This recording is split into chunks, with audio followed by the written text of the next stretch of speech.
Twongeye kubasuti bakunzi bacu mu dukurikira umunsi ku munsi.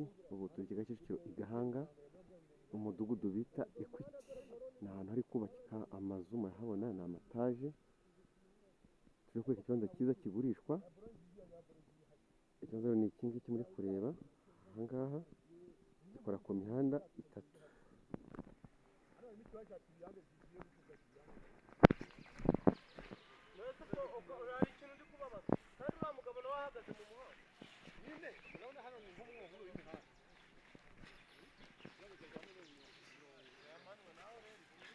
Ikibanza ni iki ngiki muri kureba, gikora ku mihanda itatu. Haruguru hari undi muhanda, gifite ubuso 505. Ikibanza kinini cyane, washyiramo etaje.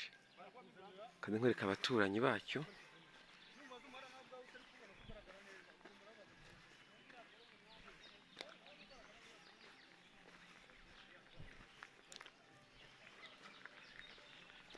Uyu ni bahana urubibi.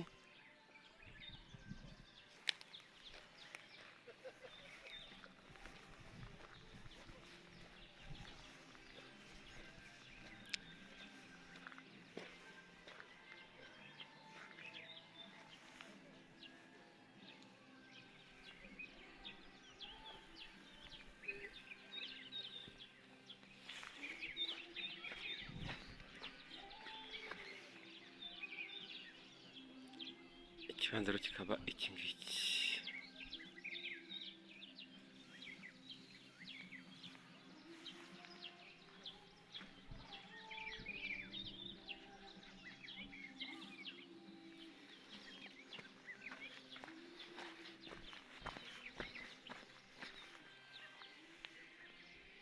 Kicukiro Gahanga, aho bita muri Equity.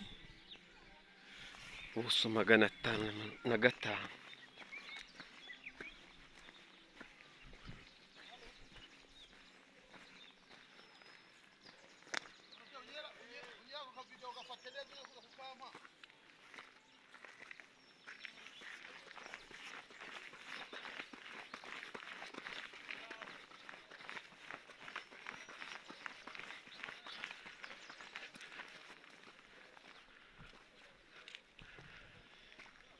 Kikanakora hano.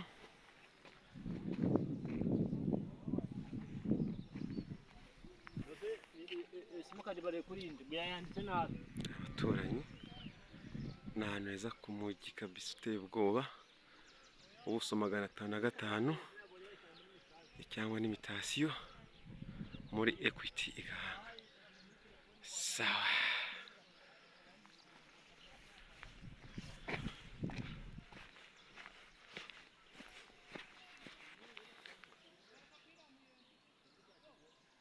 Nako gifite view.